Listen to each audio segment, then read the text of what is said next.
We'd like now to move to our next presenter, and that's Dr. Harry Ferrer. And Dr. Ferrer has been a professional in the field for many years. And he will speak to us on who is the perpetrator. A very timely, we heard from Mrs. Nichols about the victim. Now we will hear from Dr. Ferrer, who is the perpetrator. Thank you, Dr. Ferrer. Can you now proceed? Good afternoon, everybody. Now, I understand the way English language works. I am not the perpetrator. I'm just going to present about the perpetrator. Right. I'm sorry if I gave the wrong impression, sir. All right. So my presentation is going to have two parts. Okay. The first part is going to be talking about the perpetrator of violence in a domestic situation. And the second part is going to be about the treatment of that particular issue. Okay. So let's start with the perpetrator and how is the perpetrator identified. Basically, the perpetrator can be either male or female. Okay. And the first thing that takes place in terms of their behavior is what they do and how they do what they do. So we can separate the behaviors, the abusive behaviors or the violent behaviors in a domestic violence situation under four categories. Obviously, some of them are quite evident and others may not be as evident. So the first category, obviously, is the physical abuse that everybody can identify, which is the slapping, punching, and those kind of things.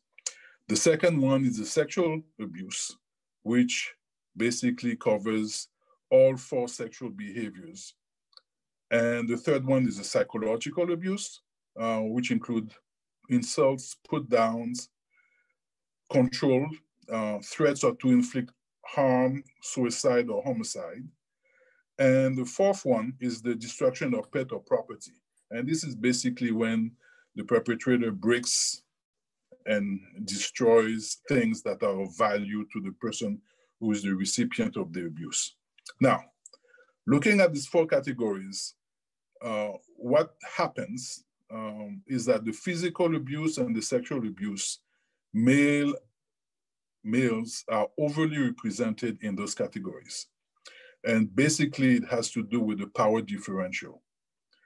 Now, when it comes to psychological abuse and destruction of pet and or property, both males and females are equally represented in those categories. And I want to emphasize that equally represented does not mean in any way, shape, or form that women are more psychologically abusive than males, or women are more destructing property than males. Both of them are equally represented in those categories.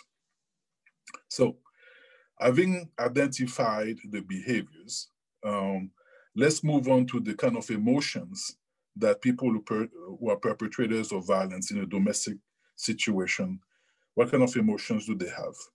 Typically, there's a lot of insecurity. They feel insecure. There's low self-esteem. And the most salient component of their emotions is a total experience of powerlessness, okay? Basically, the people who are abusive don't emotionally feel powerless. As a result of those kind of emotions, what kind of thoughts do they have? The first thing is they think that the world is unfair. They think that the world is against them. And in terms of how they view themselves in the world, they blame everything on the world. They take no responsibility for their actions, for their emotions, or for their thoughts. Basically, in those instances, the violence becomes a means to an end. In other words, by controlling others, I feel more powerful. The problem with that understanding is that I have to increase my violence over and over again to be able to control others. One of the things that has been noted by researchers is the so-called power wheel. Okay, you've heard of the honeymoon phase, the tension building phase, and the explosion phase. Well, basically, the honeymoon phase is when everything is nice and rosy. However, there's still a blaming of the victim. The tension building phase is that part of the wheel where you can see the tension between the two people, and finally the explosion when the actual abuse takes place. Now, the abuse can be, again, can be physical abuse, can be sexual abuse, can be psychological abuse, or can be destruction of pet or property. The issue with that wheel is as time goes on, the honeymoon phase kind of decreases in length and intensity, whereas the tension building phase and the explosion increase both in length and both in intensity. So this is what's happening with the perpetrator. Now we're going to talk about the treatment. And I want to emphasize one thing. The treatment I'm talking about is not anger management. The treatment I'm talking about is empowerment treatment. Is to teach the perpetrator to be empowered, because the understanding is the use of violence is a signal of powerlessness. And we use violence to regain power.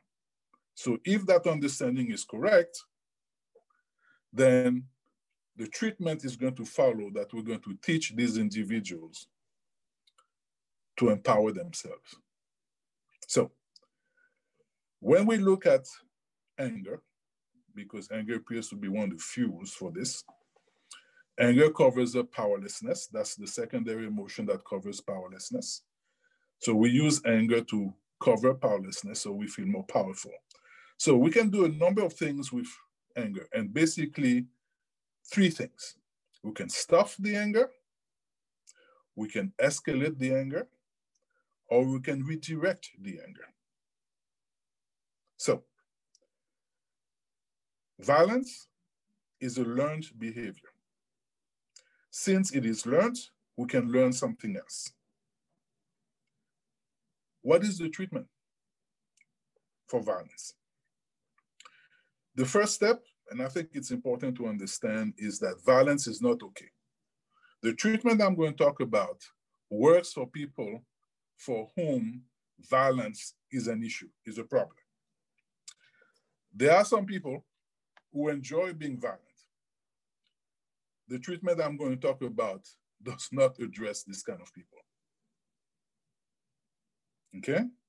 So, first step is violence is not okay.